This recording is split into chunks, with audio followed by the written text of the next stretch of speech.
Hi guys, Zach here with another Command & Conquer Red Alert video. In this game I'm playing a 3-way free-for-all match on the map Arena Valley Extreme. I'm starting in the bottom right and I'm playing as the Soviets. Apologies for the last video I posted where I forgot to turn down the gameplay volume. What I usually do is I turn the gameplay volume down to 25% and I forgot to do that before uploading the video. When I do the voiceovers, I do play it on silent so that the microphone isn't disrupted by the noise from the game. I was in a bit of a rush earlier this week because I did have an interview, so that's why I hadn't checked the video before I posted it. I will do it with this video, so hopefully the sound will sound okay and you'll be able to actually hear what I'm saying during the game. Right, so in this free-for-all match, we've got two other players. We've got Leo Logic and we've got Mike Bruce Wayne. They're both good players and they're both playing Soviets. Now, I know from Leo, because I've played him quite a few times, that he's going to try and do an early infantry attack. It is a 5k ore start, so we are starting with less ore than we usually would. And you can see there's Red with the early infantry, and he's going for the ore refinery. But I think, and yeah, my ore truck did help me a little bit there, and we managed to defend against that. So that's the first obstacle we've managed to overcome. Now you might notice I've had to build a few more infantry, but right at the start I did build a lot less infantry than I usually would. And that's because with a 5k ore start, your ore reserves are going to be much lower, and I'm going to need those ore reserves to help build up my economy and build my early military in terms of tanks. Now, in this type of start, what's very important is on this map is that you manage your ore trucks early on. You want to be collecting those gems because that's going to really help you get a good start, and it's going to make a big difference. So you can see I'm just managing my ore trucks a little bit as much as I can while doing other things, just to try and get as much gems in the bank as possible. And you can see I'm now building a service depot. In free-for-all matches, it's very important to try and get some extra MCVs if possible, and that's what I'm going to be trying to do. Now, you sometimes see players get MCVs straight away in free-for-all matches because quite often people are reluctant to attack because they know if they attack early, it will put them in a vulnerable position against other players.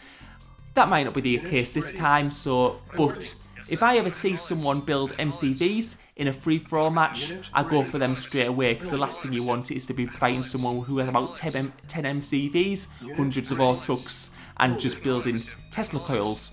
So I'm going for like sort of a tank hybrid MCV build. I'm going to be building 10 tanks, 2 MCVs, and I'm going to build up to 6 MCVs, and then that'll probably be enough to have a good rate of building speed. Because the advantage of having extra MCVs is not only if one destroyed you have others spare, it's that it increases the speed at which you can build structures. And that's going to be very important for in ore refineries, for example, and Tesla coils. Because when you're trying to get control for the middle of the map, Tesla coils are going to play a very important role. I'm just getting that third war factory down, and you can see that Red there have some tanks, so it looks like they're going on the aggression. What we have to be careful of though in this game is that we don't lose too much, because this is a 3-way free-for-all, so if I lose too much fighting one opponent, then I'm going to be very vulnerable from attack from another opponent. And what I'm doing is I'm just getting some Tesla coils placed at different parts of my base in case he does go for the base race and try and destroy as many buildings as he can. And I can see there's a bot crate over there, so I'm going to try and get that. Construction complete. And you can just see all the time I'm just building up defences, I'm building ore refineries. I am in quite a good starting position on this map because it is in the bottom right, and I would say possibly for free-for-all matches I think the bottom right might be the best position, because as you can see my base is just bang smack in the middle of 3 big ore patches, so that's going to be very good long term. I think top left is probably better at the very start of the game, but I don't think it'll help you too much in a free-for-all match because free-for-all matches are usually longer games. And you can just see I'm just sending some tanks out. I don't don't really want to fight him at my base, to be honest, so I'm just sending a few tanks out there. And you can see my next MCV, 2 MCVs are coming in, and I think what I'm going to do is I'm going to go quite aggressive with one of those MCVs. I'm going to start moving some of them out of my base now and trying to get built bases elsewhere. And you can see that his tanks have just disappeared from that middle part. So I think I'm going to be quite cheeky here. I'm going to get quite aggressive, and I'm actually going to bring this MCV right down to his ore patch here and start building ore refineries on the other side and Tesla coils. So that's going to annoy him a little bit, but this is war. Right, so you can see he's got some tanks there, and this is our first engagement, so it's looking quite good. I think we've got slightly more, so it's looking quite good for us. And what I'm going to do is I'm going to get Tesla coil down as quickly as possible, and he's seen that, and what he's doing is he's going to go for my base, and so I'm going to need to get that Tesla coil down pretty quickly, and it doesn't look like he has much left. Now, while he's been destroying my buildings, my tanks have been able to destroy his without losing too much myself. So that has been a really big bonus for me there. And now I've got this area secured, I'm going to start building ore refineries on that, so I can make use of that ore patch, because that ore patch would usually be used exclusively by the player in the bottom left, if there's only people in the corners, that is. So this is looking very, very good for me, and I'm just building a number of ore refineries there because I don't care about using up all the ore in that patch, because it means there's going to be less ore for my opponent. And I think he's given up on it.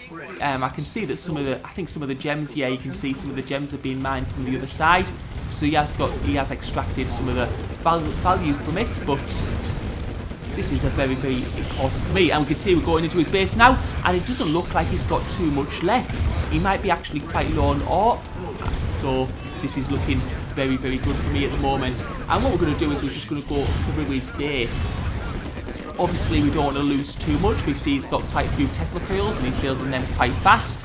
I'm going to be trying to take out these construction yards as I go, and that's going to slow down his building speed. He is building these pretty fast. You can see, and it's looking very, very good for us. But what we need to be aware of is there is another player in this game. It's not a team game, so it's not like we're going to steamroll this. We would have to be aware that the other player is probably going to attack after he finds out that red are destroyed. So I'm going to have to destroy red totally, because other players, when you let them live a little bit, they can be very, very annoying, because obviously they're going to try and stop the person who defeated them from winning. And what I'm doing is I'm going to be bringing this MCV, and I'm going to be putting it in the middle so I can make use of those gems, and or in the middle of the map, because there is quite a lot there, and everyone needs to expand there eventually, and it's all about getting map control. And you can see that he has got quite a big base at this point, and I'm just going to get that MCV in the gap there. I don't want to go right to the bottom, right to the top where yellow will be. And I'm going to build a war factory here, because I'm going to want to be building tanks there, and because I think that's probably the place that's going to get attacked first. And we can see that, I think you can see a bit of yellow on the map there. So right, we're going to take our tanks to the middle now to try and defend against the push, because now that Leo is out of the game, I think I will get attacked at this point. That would make logical sense. The opponent's not going to really want to let me build up again and recover. And you can see that he's coming for the bottom right position, so he knows where my main base is. What I don't know though is, does he know about my extra bases? And these extra bases could really play into my hands, because I think Shroud Regrowth is on, so he might be oblivious to my bases there, which will be obviously generating a lot of gold. And this is going to be a very significant fight here. You can see we've both got good tank numbers here. I think he's got a few more, but I've got some Tesla coils to back me up. And I think he's going for some of my ore troops as well. He's trying to damage my economy a bit, so I'm going to have to build up. I should have really been building my Tesla coils up a bit earlier, because as you can see, I've got massive ore reserves in the bank.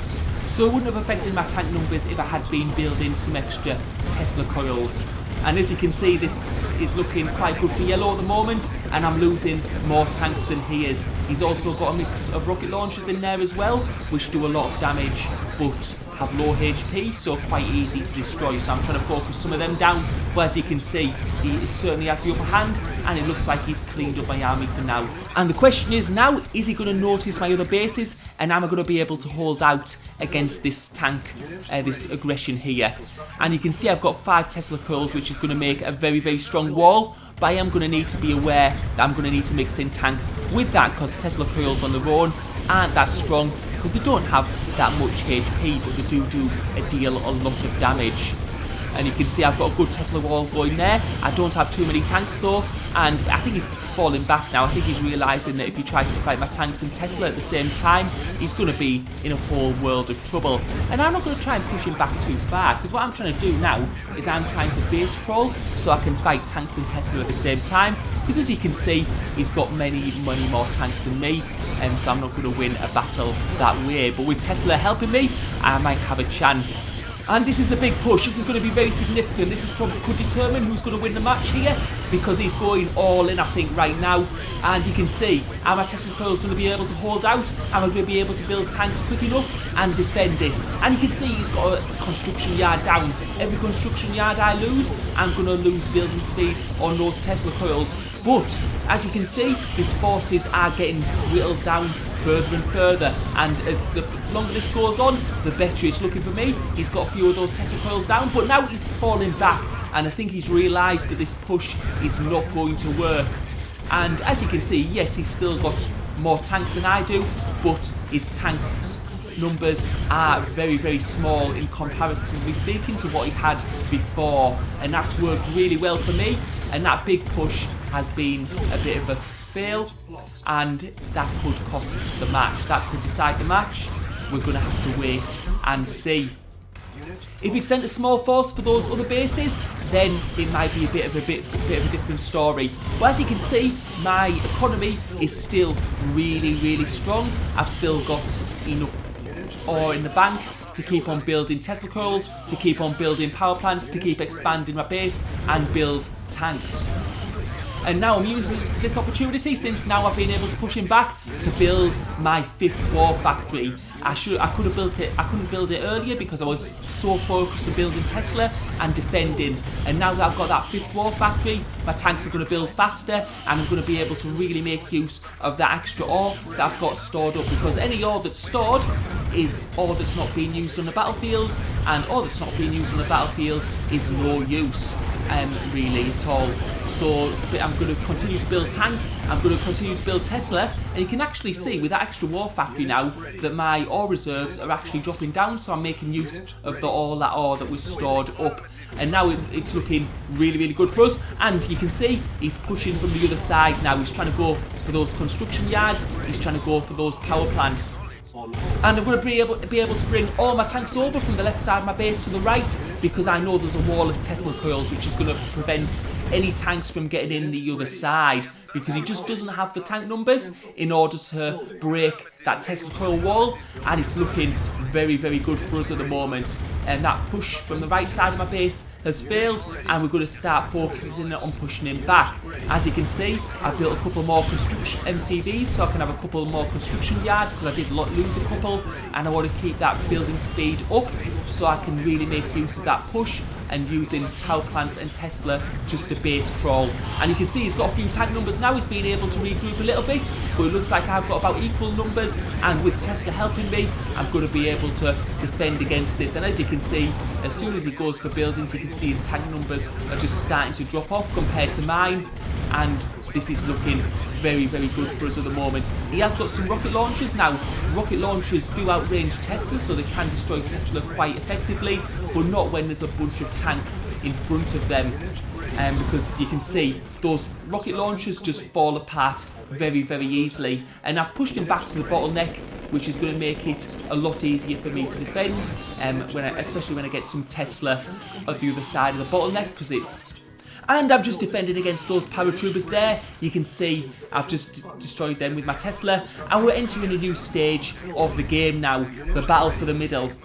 Now, as you can see, I've been on the defence, and because I've been on the defence, I've been able to work with Tesla, but now we're getting to the middle of the map. Yes, I am going to want to base crawl, but as you can see, there's a load of ore blocking my base, so unless I'm able to get an MCV across, which is an option, I'm going to have quite a hard time defending. Obviously, I've got an MCV in the middle, to the bottom left, to the middle left, that is. So I'm going to be able to build some Tesla coils there, possibly. And you can see the battle for the middle is starting. I no longer have the advantage of being at my base. And the question is how much base has he got in the middle?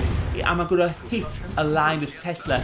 That is the question. And you can see now he's found my middle left base. And this could be a bit of a problem for me, because if you look at my ore reserves, they're almost out. So this is really significant. My economy has been damaged at my home base, and now he's damaging the economy I've got going in the middle. But what I am going to be doing is I am going to be building ore refineries, because you can see I've expanded from the bottom middle up to the actual middle of the map across the bottleneck. And you can see he's got ore trucks in the middle as well, so we are very, very close to where his base is now. And you can see he hasn't got much left, and I think he might be struggling for ore just as we are. So this is looking very, very good for us at the moment.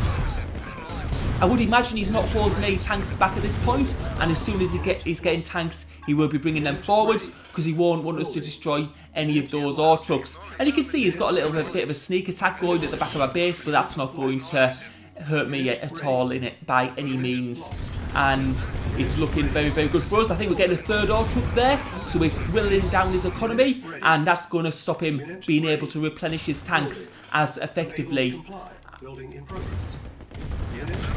And you can see he's coming back again. He's managing to regroup, and he's still got some economy going, because you can see he's managed to build up those tank numbers back up. But it just seems at the moment I've got too many tanks, and we're going to clear this up completely. And he's just said too good, mates. And I've just said close, because that was a close match. It was very touch and go in the middle. When he did that push in the middle with all his tanks at my base, that was very, very hard to defend. And if he'd possibly seen my bases to the middle left and to the bottom middle, it could have been a very different story, because that's where I was getting a lot of my ore from, and that's what gave me the big ore reserves that I needed to build more tanks, to build more Tesla, and to push him back. So that worked out very, very well for me, having Shroud Regrowth turned on. Now, I did mention at the start that starting in the bottom right position was a very good position to start in, because of the 3 big ore patches that my base was in the middle of. And I think that really played into my hands when that push did come after I defeated Red, because it was easy to defend. I was easily able to get a line of Tesla to defend the big push. Now, if I had started in another position, for example the top left, it could have been very, very, very different, because look at the shape of his base. His base isn't compact, he's needed to expand it. And that's the way you need to be, because you need to expand it to the raw patches. So that'd be, and if I'd had a base like that, it would have been much, much harder to defend, because if I build Tesla coils at the bottom of the base, he moves to the top. If I build Tesla coils at the top of the base, he's going to move to the bottom. So when you have a long base, it is much, much harder to defend, but you need to have that in some positions, because you do need to continually expand to different ore patches. Right, and we're just destroying the last of his buildings now, so it's looking quite good. As I say, if we'd been allies, it might have been actually a bit of a problem, because they would have had satellite, and if he'd had satellite, he would have known about the full map, and he would have spotted those bases down to the south, and he might have gone for those because they were unprotected at the time. Obviously, I would have started putting protection there, but I don't know if I actually would have been able to hold it. Quite possibly not. The thing about winning Arena Valley Extreme, though, is it is all about map control. Now, the strategy I used was an MCV build with tanks included. It was sort of like one of those hybrid ones. I wasn't going full in on MCVs. It probably wouldn't work, I don't think, in team games or 1v1 games. It was sort of like the type of build you can do when you know there's not going to be too much aggression early on. So for this type of match, right, I'm just grinding it on now because it's pretty much over and it was just me chasing them down. Thanks for watching, hope you enjoyed the video.